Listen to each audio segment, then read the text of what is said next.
Fala torcida cruzmaltina. Bem-vindos ao canal Vasco News. Estamos de volta com mais um vídeo exclusivo de notícias do nosso gigante da colina.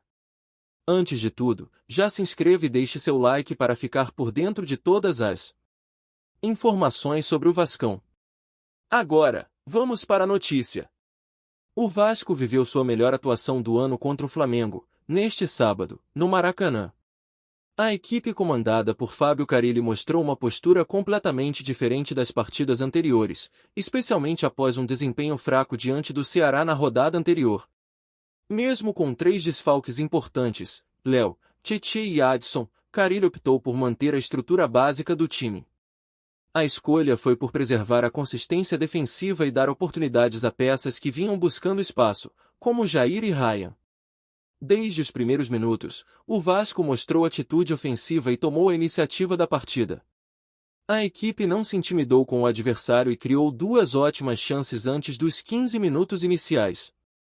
Paulo Henrique quase abriu o placar com um belo chute de fora da área que explodiu na trave, dando o primeiro grande susto nos rubro-negros.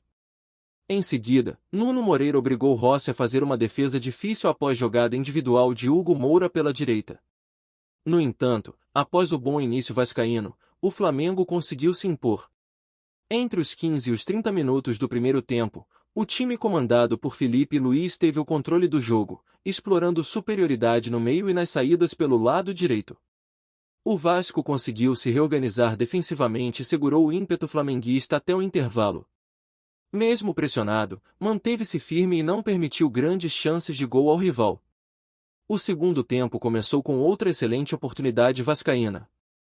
João Vitor fez um lançamento primoroso para Ryan, que ganhou na corrida da zaga adversária e invadiu a área com muito perigo. Era um lance promissor para o gol. Ryan, porém, errou na tomada de decisão e cruzou mal com a perna direita, desperdiçando a chance de deixar Vegetti na cara do gol. A jogada gerou frustração, pois tinha tudo para ser o primeiro gol da noite. A partir dos 26 minutos da etapa final, o Flamengo iniciou um verdadeiro cerco aéreo à área vascaína. O Vasco, já sem seus principais nomes ofensivos em campo, recuou e concentrou-se na defesa. Carille teve que recorrer ao banco, colocando Garré, Zuccarello e Alex Teixeira. No entanto, as substituições não surtiram efeito e o rendimento do time caiu consideravelmente.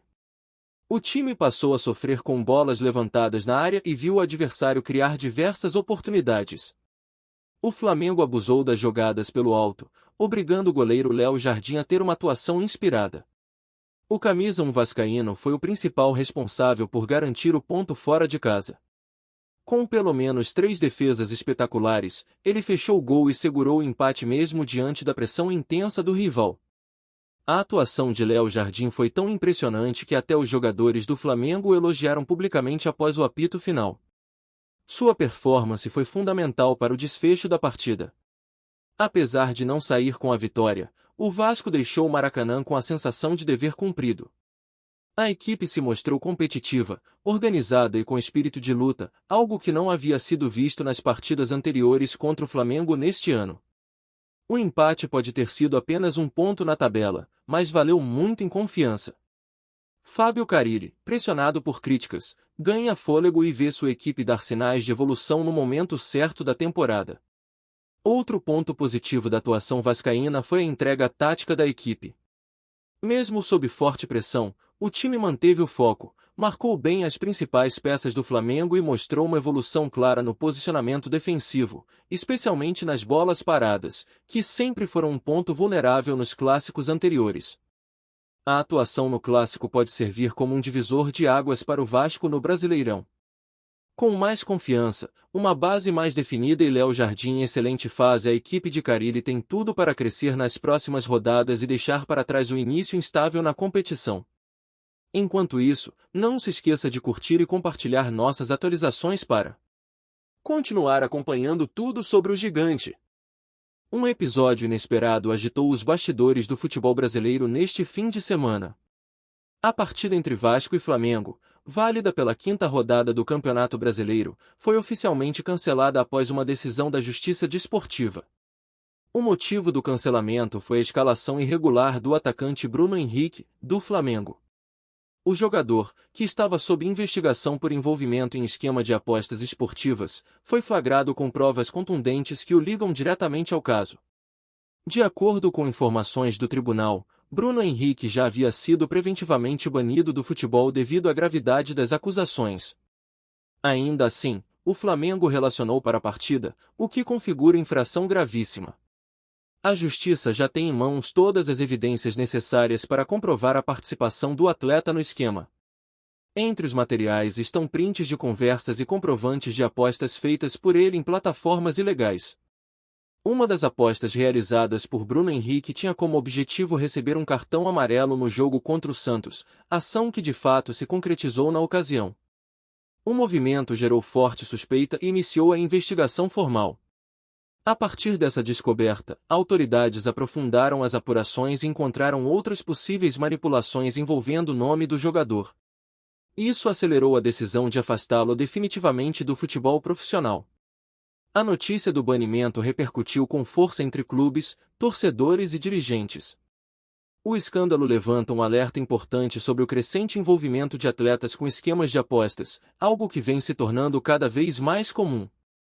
No caso específico de Vasco x Flamengo, o clube cruzmaltino entrou com uma solicitação imediata para anular o resultado da partida, alegando que o adversário atuou com um jogador inelegível.